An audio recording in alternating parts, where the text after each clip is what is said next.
Olá, eu sou Admar Concon Filho, seja bem-vindo ao canal da Clínica Concon. Aqui nós temos especialistas de várias áreas da saúde em diversas especialidades que explicarão para vocês muitos dos problemas das doenças existentes e como ter um tratamento adequado. E ainda, como fazer para ter uma rotina mais saudável com melhor qualidade de vida. Hoje, mais uma vez, nós temos a honra de ter aqui presente Dr. Marcelo Amade Camargo. Obrigado, Concon. Dr. Marcelo é cirurgião do aparelho digestivo e endoscopista pela Unicamp, especialista pelo Colégio Brasileiro de Cirurgia Digestiva e pela Sociedade Brasileira de Endoscopia Digestiva, coordenador da endoscopia do Hospital São Luís Campinas e médico da Clínica Concon e do Grupo de Cirurgia Bariátrica de Valinhos desde 2008. Com muita honra. Marcelo, mais uma vez, muito obrigado por estar aqui com a gente, respondendo essas perguntas dos nossos pacientes, essas perguntas que eles nos fazem durante as consultas, É isso mesmo. Pelos WhatsApps da vida, pelas mídias de hoje, né? Que são perguntas bastante frequentes e bastante oportunas.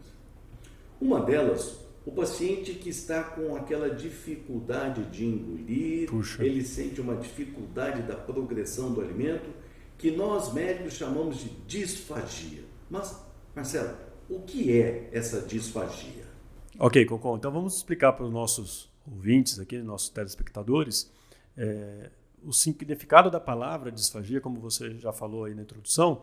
Dis vem o prefixo que significa dificuldade, e fagia é comer. Então, disfagia, a palavra significa dificuldade de comer.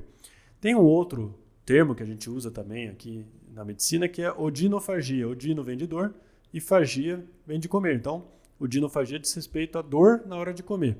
Então, esses dois sintomas, disfagia e odinofagia, geralmente podem vir em conjunto e acabam sendo relacionados aí, às vezes com a mesma causa, né? E a gente sabe que a disfagia, entrando mais no assunto, ela pode ser mais alta, né? Então a gente chama de disfagia orofaríngea, aquela que acontece mais na região aqui perto da garganta, ou a disfagia esofagiana, aquela que acontece aqui atrás do peito. Então, a depender de onde o paciente fala, onde ele está tendo o sintoma, a gente classifica desses dois jeitos. Na disfagia, quais são as principais causas que podem levar a essa disfagia, a esse problema na motricidade esofágica? Então, vou falar um pouquinho primeiro sobre os sintomas. Então, o sintoma, o paciente ele se refere geralmente como a comida que enrosca ou o entalamento, né? Então, ele fala que ele come e às vezes a comida para. Quando ele fala que a comida para logo na hora de engolir, às vezes até tem engasgo, né? É o que a gente chama de disfagia orofaríngea, aquela disfagia mais alta. E quando o paciente fala que ele consegue engolir a comida, mas no caminho até o estômago, então ele coloca a mão geralmente aqui na região atrás do tórax, né? Ele sente que alguma coisa enroscou ali, parou, é a disfagia esofagiana, tá? Então esses são os sintomas mais comuns. As causas, na verdade, elas são várias, né? Você pode ter, por exemplo, como causa da disfagia mais alta, a disfagia orofaríngea, pacientes que têm sequela de AVC, né? Já tiveram um derrame no passado, aqueles pacientes que tiveram algum trauma crânioencefálico, né? Tiveram algum acidente, tiveram alguma lesão cerebral. Então, essas situações estão ligadas aí ao sistema nervoso central. Existe a disfagia pelo próprio processo de envelhecimento, nós chamamos de presbifagia, né? De novo, a palavra já explica um pouco do significado, presbi tem a ver com envelhecimento. Então, aquele paciente muito idoso que já tem uma dificuldade de engolir, e aí já não é bem uma doença, mas é a disfagia secundária aí a essa consequência do envelhecimento. E temos outras causas, como por exemplo a calásia, que é uma situação que envolve o esôfago, muitas vezes causada por uma doença chamada megaesôfago.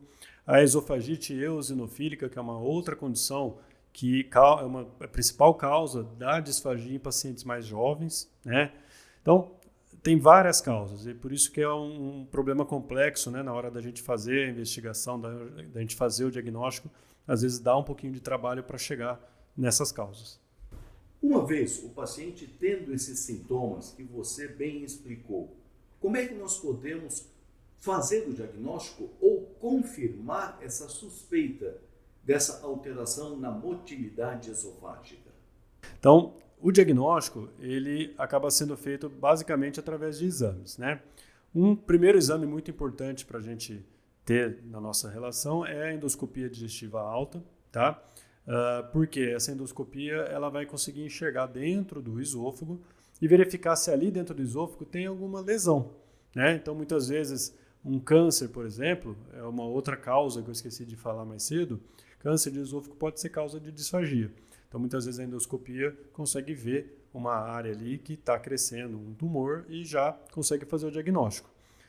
Outros exames também são muito importantes e que a gente pede para investigar, são exames em que a gente faz com raio-x, com contraste. Então, o paciente bebe um contraste, ou às vezes até é oferecido para ele diferentes consistências do alimento, então um alimento mais líquido, mais pastoso, para ele engolir e ver se aquele contraste na hora de descer, ele vai parar, se ele vai desenhar ali alguma tortuosidade ou uma dilatação, né, um aumento do volume, para poder nos dar essa imagem, né? Então, quando esse exame contrastado é feito focando o processo da deglutição, né, na hora que a gente engole, a gente chama ele de videodeglutograma, que na verdade é um vídeo, uma filmagem da pessoa engolindo esse contraste. Então, com essas diversas consistências, né, líquido, pastoso, um pouco mais seco, vai se filmando o paciente engolindo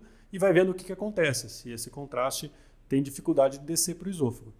Ou o raio-x contrastado, o esofagograma, que vê, então, o trajeto desse contraste pelo esôfago.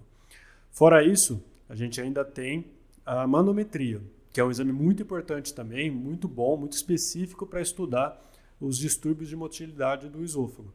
Então, esse exame é através de um sensor, uma sonda que tem um sensor na ponta. Esse sensor mede pressão. Ele fica posicionado, ele entra numa sondinha fina pelo nariz, ele fica posicionado no esôfago, e à medida que o médico vai dando alguma coisa para o paciente tomar, água, alguma coisa, ele vai medindo essa situação de contração do esôfago, aumentando a pressão. E aí isso aparece lá no aparelho para a gente consegue estudar bem essas doenças. Muito bem, Marcelo. Você fez o diagnóstico dessa disfagia, dessa alteração na motilidade. Isso existe tratamento? É um único tratamento? Quais as opções de tratamento que esse paciente tem? Ou depende da causa que levou a essa disfagia? É isso mesmo que você falou. O tratamento depende da causa. Então, vai desde fonoterapia, para aqueles casos de presbifagia, né, do envelhecimento. Pode ser tratamento medicamentoso, como, por exemplo, para a esofagite eosinofílica. Pode ser tratamento por via endoscópica ou até a cirurgia, quando a gente fala do problema da acalase, do megaesôfago. Então, a solução, na verdade, é dar um bom diagnóstico, fazer um bom diagnóstico para poder definir o melhor tratamento para cada causa.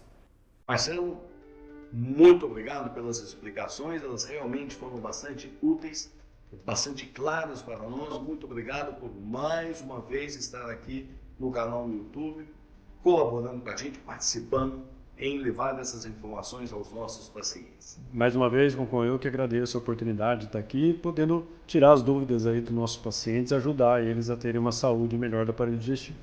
Se você gostou desse assunto, curte e compartilhe com os seus amigos. E não se esqueça de se inscrever no canal. Clique também no sininho das notificações para ser avisado sempre que postarmos um vídeo novo.